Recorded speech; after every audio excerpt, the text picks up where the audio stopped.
Again, good morning, everyone. Thank you so much for your patience.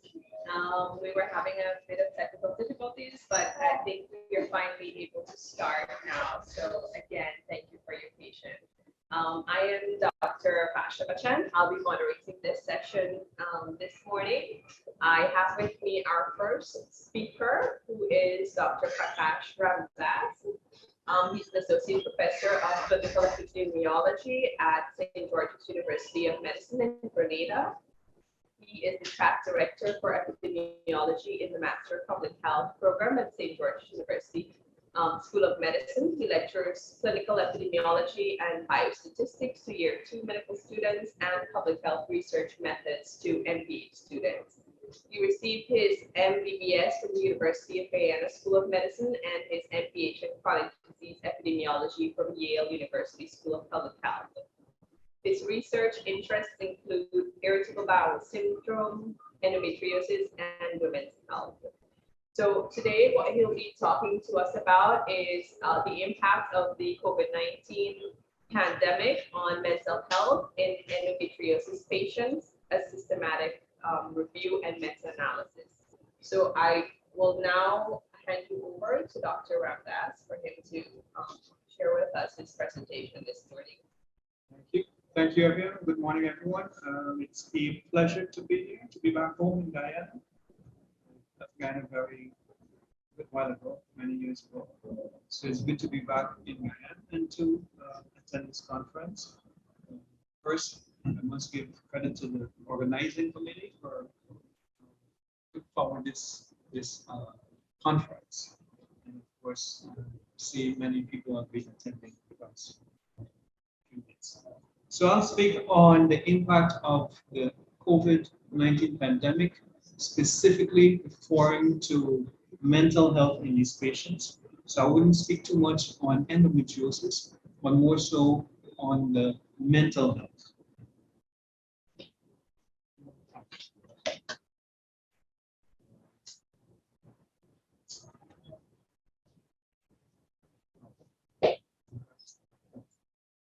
Okay, so they say a picture is worth 1,000 words.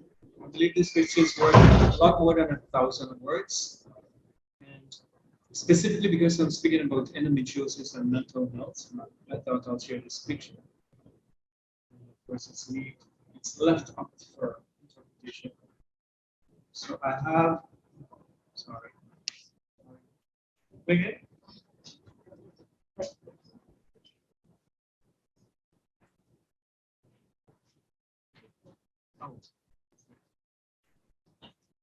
All right, so I have no disclosures, no financial disclosure, no conflict of interest.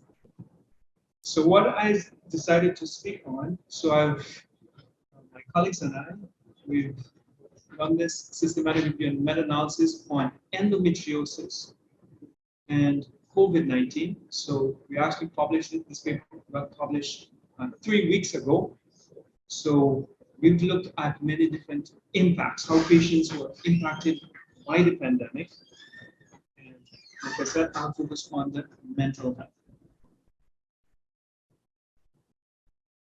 So what is endometriosis? So endometriosis is when you have endometrial-like tissue beyond the uterus, outside of the uterus, dispersed in many different places, and it can reach these different positions by different methods. So here, of course, we have the uterus, we have the ovaries, and we have fallopian tubes, and they show you different types. So again, I'm not going to spend too much time speaking about endometriosis per se. I'll just give a little introduction. Now, because you have these endometrial-like tissues that are outside of the endometrium, they cause disruption in things such as hormones. So for instance, there will be increased estrogen in these women, so they have increased estrogen, and also it affects their immunological system. What happens is their immune system actually decreases, so they become more susceptible to different infections and so on. And of course, our study has shown that these patients actually were at increased risk of getting COVID-19. Now, these patients had worsening of their symptoms. Before the pandemic, these patients were at risk of increased mental health conditions. So for instance, increased depression, increased stress, anxiety, and so on. So even before the pandemic, they had this. And what our study has shown that they had even much more stress, anxiety, and depression. And I'll show you guys this later. So our aim for the paper was to look at how these patients were affected mentally by the COVID-19 pandemic. So again, we did two parts of the paper. We looked at the endometriosis patients, how their risk changed of getting COVID-19, and those who didn't have COVID-19, but the pandemic overall, so all the different effects of the pandemic, how it impacted their lives. So that's what we did. Now here is a very complicated slide looking at three main theories of how endometriosis actually occurs. So they have retrograde menstruation, so of course through the fallopian tube, and it goes into the abdomen, the cavity, and it spreads. They also have coelomic metaplasia, so changing of cells from the coelom, the peritoneal lesions, and also they have vascular and lymphatic metastasis, which meaning the endometrial cells, they go through the bloodstream and the lymphatic, and they reach distant places. And of course, as you can see here, this is some heavy immunology, how all of these different cells and so on come into play. And this will show you how it actually reduces their immune system.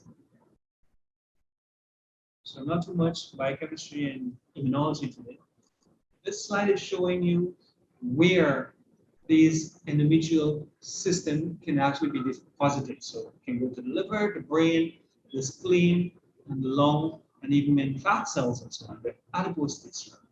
So it can pretty much go to anywhere of the body because of the bloodstream, lymphatic system, and in the abdominal cavity.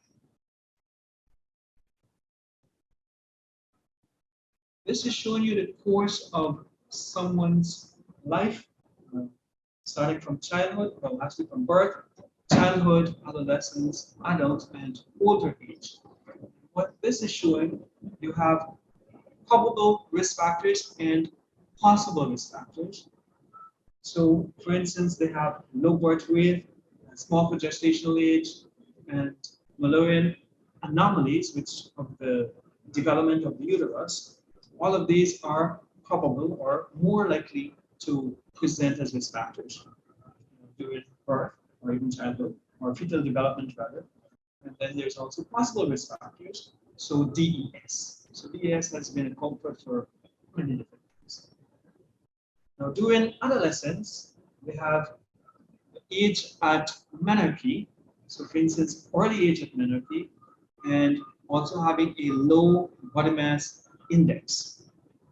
And as you get older, you have short menstrual cycles, so this increases your risk.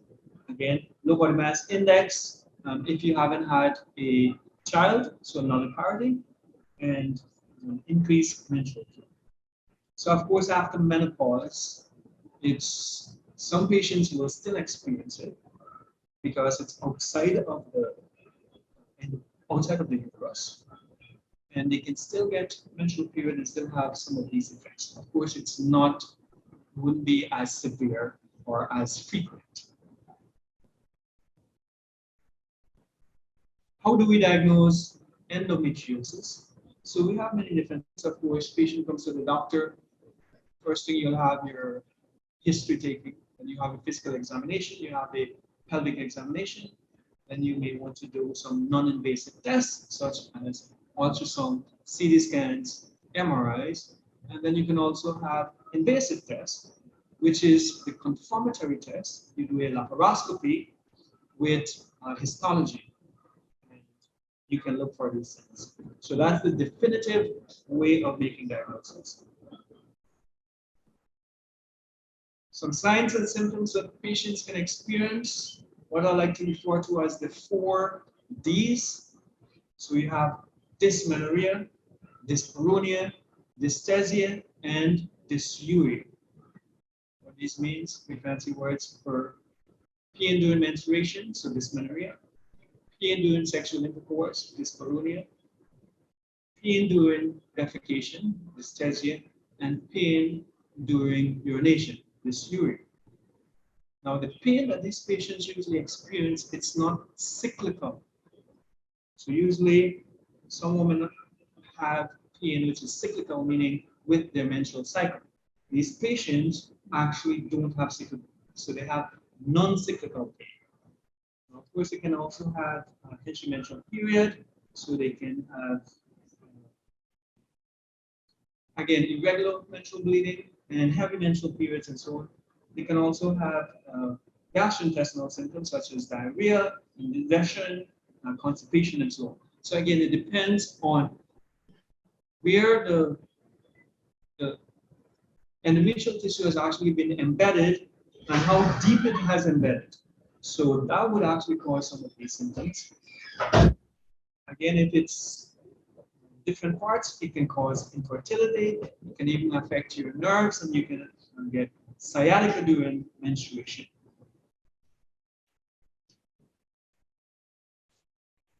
What this is looking at, a lot of patients actually, it takes a very long time for these patients to become diagnosed. Why? Because they have non-specific symptoms.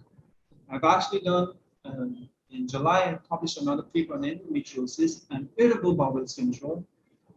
And one of the things that is very difficult with both of these conditions, they have similar presentations.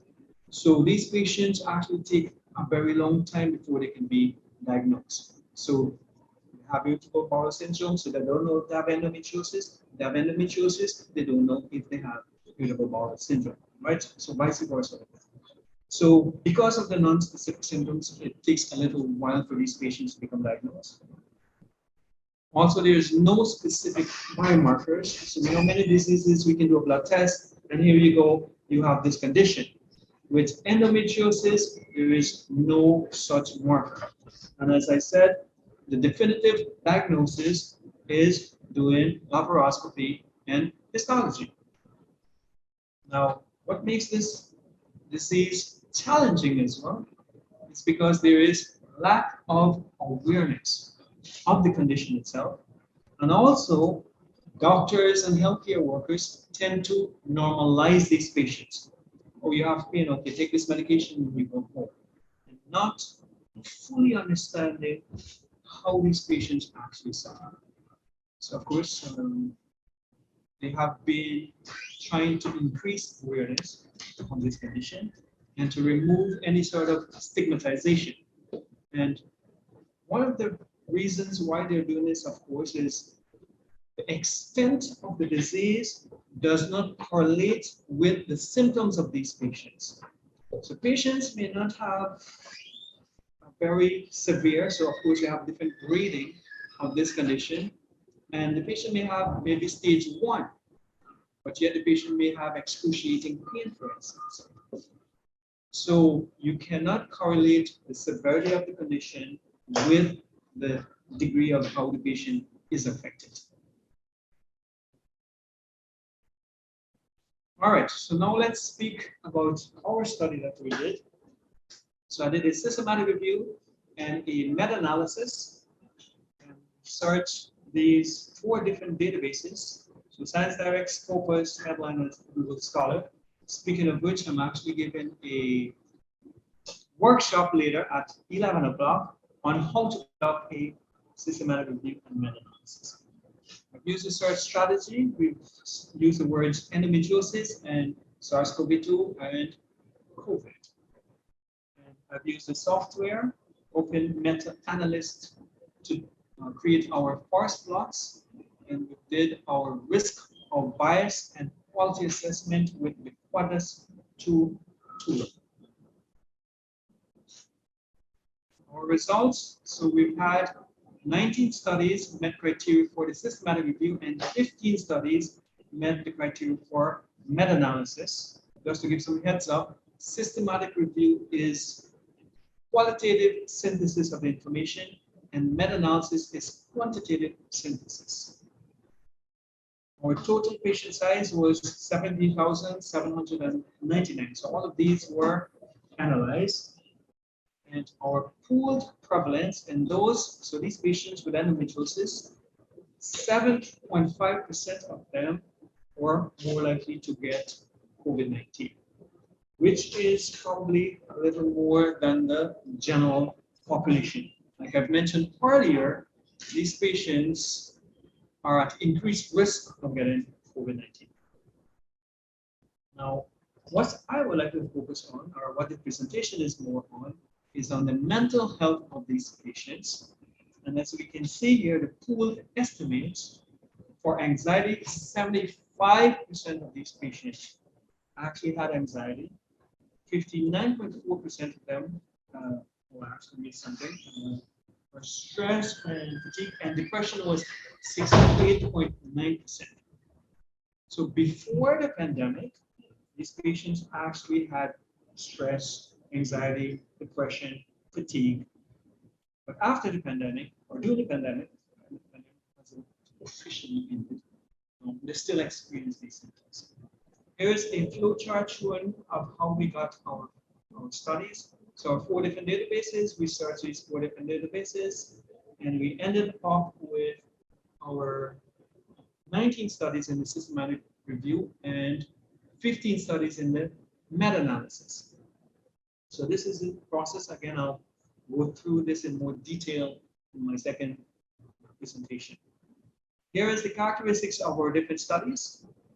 And so the first part is looking at those who had endometriosis and how they got COVID. And the other part is looking at the impacts of the pandemic. So they weren't infected, but how the actual pandemic affected it. Here it's showing you some details of all these different studies, assessment tools. So we have the GAD-7, EHP, etc. So all of these are different tools where they look at the mental health of these patients. We have PHQ-9, the DAS-21, etc. I'll go through some of these. So why I wanted to focus on the mental health in these patients. Most of the time, it's hardly discussed. So mental health patient goes to the doctor. What does the doctor focus on? Pain, irregular menstrual period, infertility. And they hardly discuss any sort of mental health in this patient. They don't even investigate for it or even whether to treat it because that's not the predominant problem. All right.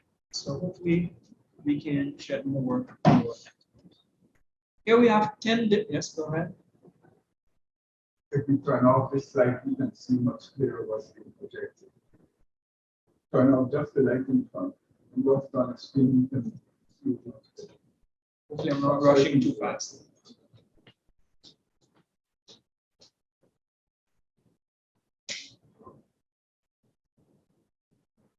Better? All right. So here we have 10 different aspects or 10 different impacts that we looked at. And the first 2 looked at decreased access to care and their doctor and decreased access to medication. And then the others looked at how these symptoms increased. So again, the 4 Ds that I've mentioned, and of course, our mental health. So fatigue, stress, anxiety, and depression. And what these little ticks are showing of these different studies, which one actually investigated these different impacts.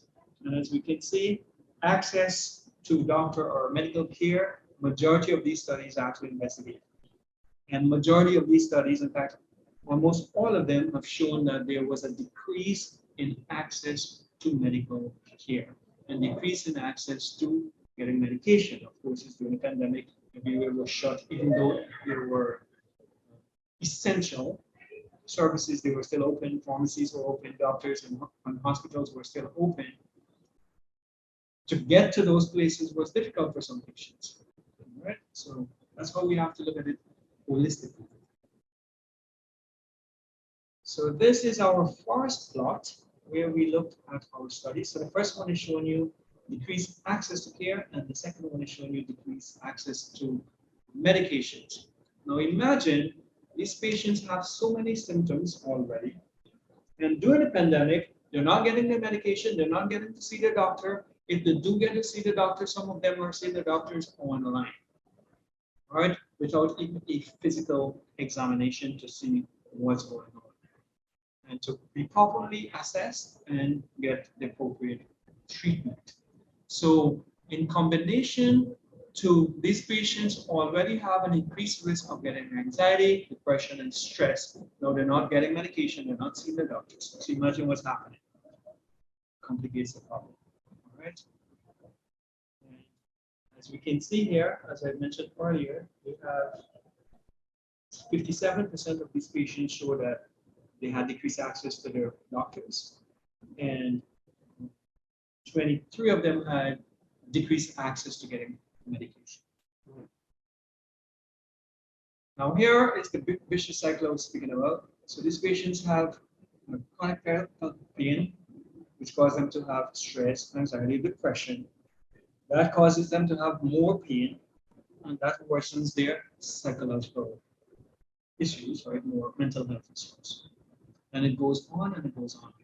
So it becomes more vicious. So at some point, obviously, you have to stop the cycle. Treated properly, adequately, these patients will be able to come out of that cycle. And here we have our depression. So again, we had 3 studies meeting criteria. And we had an overall, as you can see, we had one study was 73%, the other 36%, and the other one 66%, giving overall 55.4%. I'll show you another slide where you'll see comparison before the pandemic and during the pandemic. Here we can see for anxiety, all 3 studies showed these patients 75%. All 3 studies showed 75% of these patients had increased anxiety. So some signs and symptoms of depression. So we have physical and we have psychological. Psychological, of course, would be feeling depressed, losing interest in doing anything, etc. And we have our physiological, having problems sleeping, the energy level, and all these effects, right? So these are the 9 signs and symptoms of depression. And so of course, when these patients go to the doctor, there is a tool that you can actually easily screen these patients. I'll show you this tool. This tool is Patient Health Questionnaire 9. So which means it has 9 questions. You usually ask over the past 2 weeks, you ask these questions. Can you rate these questions? Have you experienced any of these symptoms? And you'll rate it from 0 to 3, having a total score of ranging from 0 to 27. And of course, you can also rank it to have mild, moderate, moderately severe, and severe depression. And we also have our general anxiety disorder. Again, we have all of these different symptoms: restlessness, fatigue, excessive worry. You can also have physical manifestations, impaired concentration, and so on. And again, this can also be easily screened by using the general anxiety disorder 7 questions, similar to the PHQ-9, and ask these patients over the past 2 weeks, have you experienced anything? It doesn't take more than 5 minutes to screen these patients for anxiety and depression. And we also have the same scoring system. And what I will, before I get to that, this is showing you, was a study meta-analysis done before the pandemic, and showed that here we have 31% patients, they had anxiety. This was 31% of endometriosis patients had anxiety, and almost 31% also had depression. Again, this was before the pandemic. What was our number during the pandemic? It was 75 for anxiety and close to 60 for depression. So which means what? We had at least 30% increase because of the pandemic, right? So because of increased access to care, increased access to medication, and so many other different things. Maybe isolation, not able to see anyone, and so on. So many different things have occurred during the pandemic that caused that increase. Then, of course, we have stress.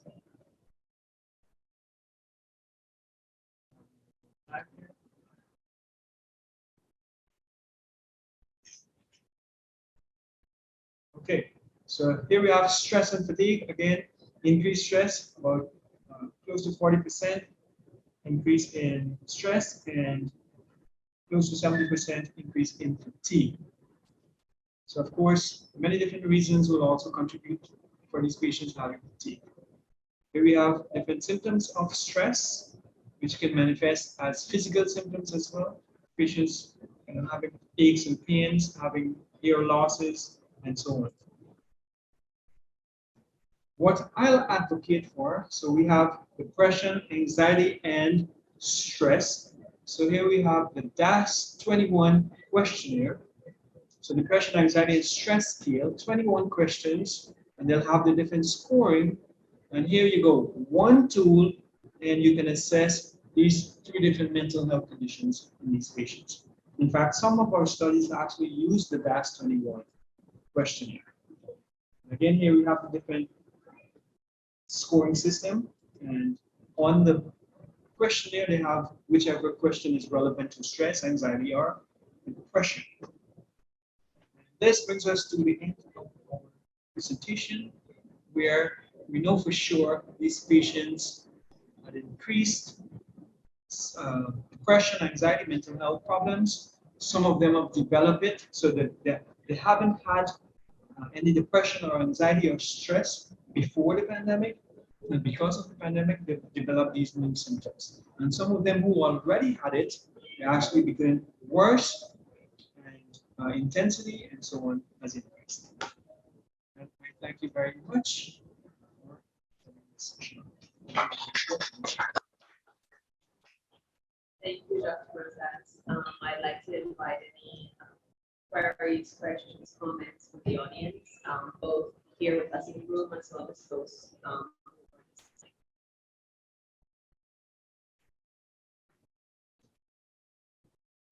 So, please go ahead.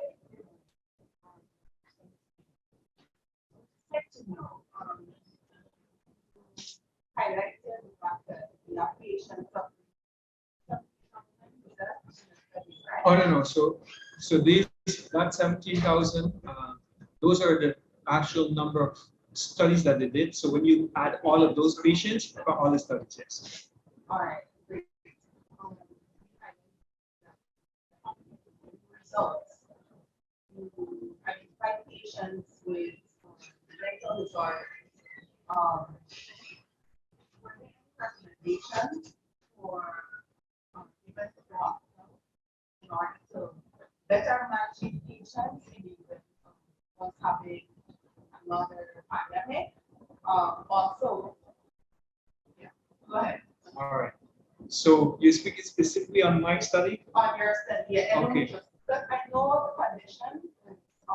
Newly graduated actually. Okay. I know that the condition, those persons, you can manage those persons on a long-term basis. It's not like a treatment that you can do. Then the condition is automatically Disappear. yeah. So, do we have a plan? Right. Well, thank you for your question. And if I may ask, so that I can address your question better, did you guys screen for any mental health or so on in these patients? Is that a common thing? Not really. Right? Exactly. Right. Right. So hopefully, when you see your patients next, and you can advocate, you can screen for these mental health. So to address your questions, in our paper, we actually we highlighted that these patients worsening of their symptoms or developing new symptoms were because of several different factors. And of course, is because of the access to care. Some people, they had the telehealth, which became a big thing during the pandemic. So that's something that they've done. But of course, it's not a substitute for seeing the patient and examining the patient and adequately treating the patient. To address in terms of treatment, so there are 4 different lines of treatment: first, second, third, and fourth line. And the first line you'll give over the oral contraceptive, right? Combination. Then the second line you have, you'll give like progestins. You'll also give GnRH analogs. Then they have what the third line is. The fourth line obviously would be just remove everything, pretty much. So hysterectomy, bilateral salpingo oophorectomy, and so on, right? Removing the uterus and the ovaries and so on. But I do know patients, as you were saying, who have had this condition for a very long time, and you've tried all medications and it still doesn't help. And of course, these are young women, they would like to have children and so on. So obviously you don't want to have remove their uterus and their ovaries and so on. So it's a very difficult condition. They're actually given different, not only treating like the pain and the menstrual bleeding and so on, but they're actually trying to reduce those symptoms. They're coming up with more and more medications. So for instance, they give androgens and so on. Does that address any bit of your question? Okay, yes. I know I'm in a lot of countries, but I have a friend who's suffering. And there's support groups. So I was trying to find out if, since you did your research, yes. I mean, even after the COVID-19 time, they're gonna, if you're moving towards having co-managing these patients with other specialty like psychiatry and so on. Right. Gynecologists working together to co-manage, like that would be something good to maybe. Of course, yes. Yeah. So that's what I'm advocating for. Because but I know in the suicide rate increasing in other countries. Yeah.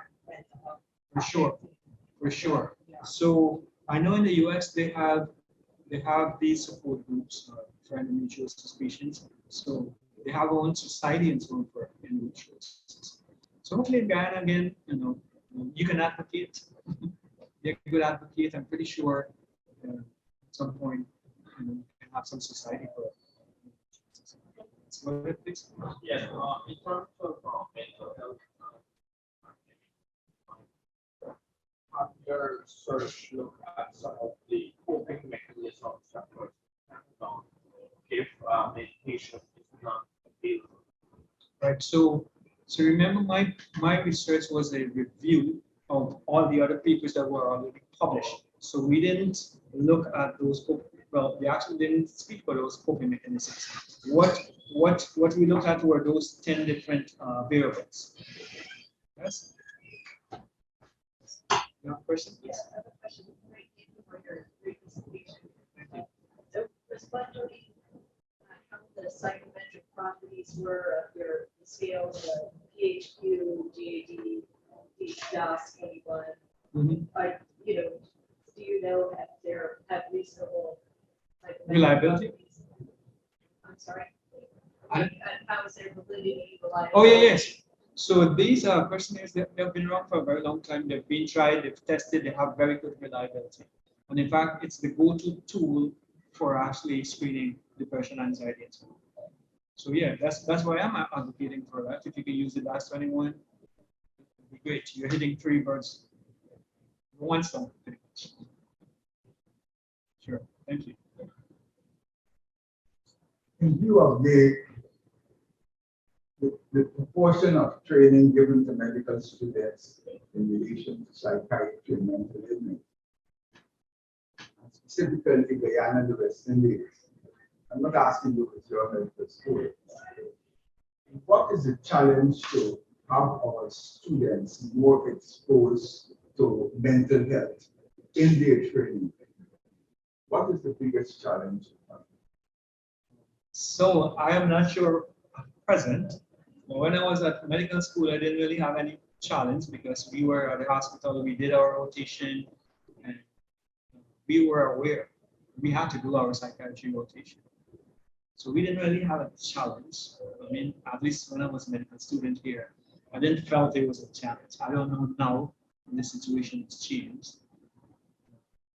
But I guess more what you're speaking of, was it highlighted as the others? I would say no, it wasn't as highlighted as the others. And of course, as medical student, you go into all the different rotations. Everyone has their likeness. So you like internal medicine, surgery, gynecology. So you can't force anyone to like it, right? No, what I'm looking at, here in Ziyaana, we have a very small number of Psychiatrists. Psychiatrists. I'm Right. not going to say the number. Yeah, yes, no, I know the number. And therefore, even the clinicians in the other specialities may be reluctant to refer them to a psychiatrist knowing that they don't exist. But it all comes back to the clinician. The medical student who passes through this training, even these instructors may not put as much emphasis on the mental health as we are now recognizing being significant. I quite agree. And again, that's why I'm advocating for this whole mental health, because we don't want to treat patients in an isolated manner. And that's usually what happens. We treat these patients in an isolated manner, and we can do better, for sure.